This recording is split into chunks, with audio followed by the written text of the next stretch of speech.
Bonsoir chers amis, nous avons la chance d'être reçus ce soir dans le showroom d'Alexia Leleu et de la Maison Leleu qui nous fait le plaisir de nous accueillir. Bonsoir Alexia.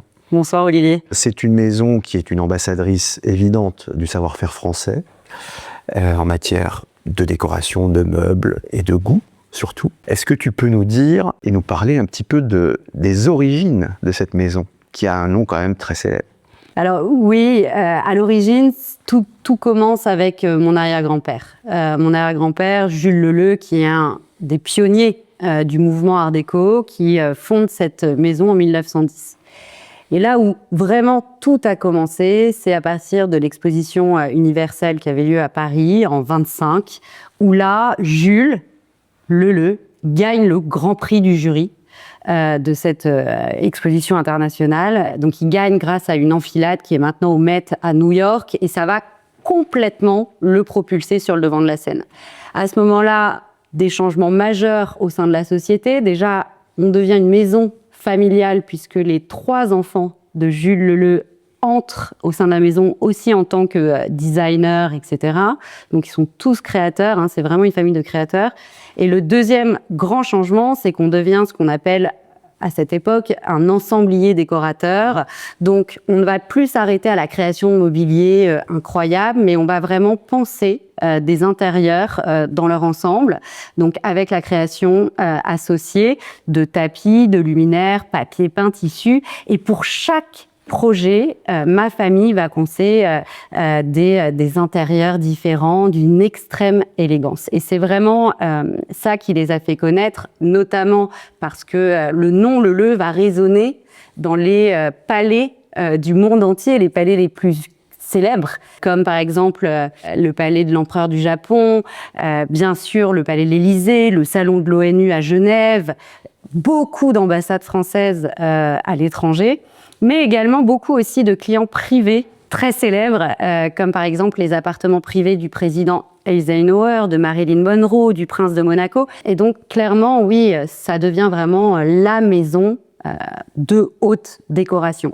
Après, juste pour finir sur ta question, Olivier, en plus de ça, à cette période-là, il faut savoir qu'il y a vraiment les paquebots, c'est transatlantique notamment, mais pas que. Il y a eu le Cambodge, il y en a eu beaucoup d'autres qui n'étaient pas forcément... Donc Leleu était sur le Normandie? Bien sûr, bien entendu. Évidemment. Et Leleu est d'ailleurs le décorateur qui a fait le plus de paquebots à cette époque, avec plus de 20 paquebots décorés par ma famille.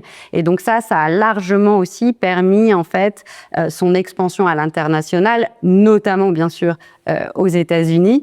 D'ailleurs à cette époque-là, on ouvre notre showroom dans les années 50 sur la 5e avec Baccarat, qu'on va garder plus de 20 ans. Qu'est-ce qui se passe dans ta tête à un moment donné où tu te dis mais moi je vais y aller, il faut absolument que je reprenne? Je crois qu'il y a une rencontre. Il y a 2 rencontres. La première rencontre, c'est mon fils, Arthur. Après la naissance de mon premier enfant, besoin de retourner un petit peu aux sources, besoin de connaître un petit peu plus ma famille, mais c'est vraiment une quête très humaine, pas du tout professionnelle. Je n'ai pas connu mon grand-père, qui a travaillé quand même pendant 40 ans au sein de la Maison Leleu. Et donc, je vais chercher d'anciens amis de mon grand-père et puis finalement d'anciens collaborateurs de la Maison Leleu, jusqu'à un jour où je rencontre cette femme incroyable, Françoise Siriex, qui était l'assistante personnelle de mon arrière-grand-père, puis de mon grand-oncle, puisque Jules, mon arrière-grand-père, est décédé dans les années 60, début 61. Et donc, la maison a continué 12 ans sans lui. Et je rencontre cette dame qui me raconte toutes les histoires qui ne sont pas dans les livres. Elle me raconte qu'une princesse venait tout le temps au showroom, elle avait la fâcheuse manie de toujours vouloir s'asseoir sur les accoudoirs. Alors, on connaît la finesse du meuble Leleu. Du coup, mon arrière-grand-père, ça le rendait malade, et du coup, il a inventé, en hommage, entre guillemets, à cette princesse qui était notre cliente, une bonne cliente, toute une collection, qui est la collection Christian, avec des accoudoirs qui sont spécifiquement faits pour s'asseoir. Et donc, elle va me raconter plein d'histoires comme ça, de jeunesse, de création, de tempérament, que mon arrière-grand-père était très maniaque. Et c'est pour ça que beaucoup de bureaux Leleu ont 2 plateaux. Ils voulaient tout cacher quand les clients arrivaient. Et un jour, au bout de la 10e ou 12e fois où je vais à sa rencontre pour qu'elle me raconte ses histoires passionnantes, c'est là qu'elle me révèle qu'elle a un secret. Et t'as un peu de temps ou pas? Parce que c'est un peu loin. Je crois qu'ils vont adorer. Ils vont adorer. Ouais. Et donc là, elle me dit, écoutez Alexia, prenez le numéro de ma nièce. J'ai un appartement à Boulogne-Billancourt. Il faut que vous y alliez. Vous me rappelez après, vous revenez me voir, parce qu'elle habitait à Orléans. Et j'y vais 2 mois après, quelque chose comme ça, parce que moi, j'ai un poste de manager dans l'industrie pharmaceutique. Enfin voilà. Donc, oui, j'ai oublié de préciser que tu avais commencé une vraie carrière. J'étais pas du tout. Et tu étais déjà dans autre chose. Exactement. Et bref, j'y vais 2 mois après en pensant trouver un album de photos de mon grand-père, de mon grand-père. Et pas du tout. J'arrive dans un appartement rempli du sol au plafond de cartons. Et ces cartons remplis d'archives. Tous les dessins de ma famille ici, les lettres de Marilyn Monroe, les gouaches, les factures fournisseurs, tout.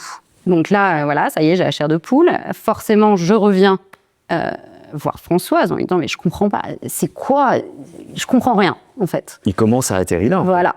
Et là, elle me dit « ben voilà, Alexia, à la fermeture, suite au grand chantier du Shah d'Iran et des impayés, raison pour laquelle Leleu a fermé, comme d'ailleurs la maison Janssen avec lesquelles nous avons travaillé à l'époque, ta famille avait été un petit peu triste de cette situation et ton grand-père, son frère, sa sœur avaient travaillé pendant plus de 40 ans au sein de la maison Leleu. Ils avaient l'âge de prendre leur retraite et du coup, ils ont décidé, puisque c'était une page qui se tournait, de tout jeter devant les ateliers rue Saint-Sabin.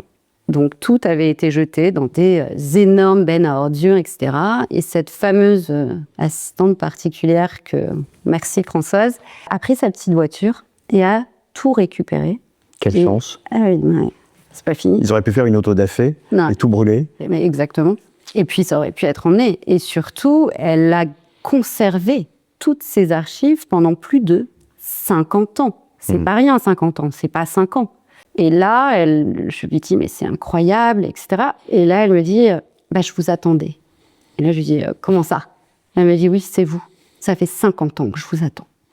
Et là, je dis, mais comment ça? Enfin, je comprends pas. Non, moi, je suis dans l'industrie pharma. On va demander à des cousins qui sont plus dans l'art, peut-être. Et là, elle me dit, non, c'est vous. Et du coup, je suis repartie. Et 2 mois après, c'est bon, c'était parti. C'était impossible que je laisse tout le travail de ma famille qui a marqué le patrimoine de la France, qui a marqué même l'histoire de l'art, tombe dans l'oubli. Et après tout ça, tout est allé très très vite.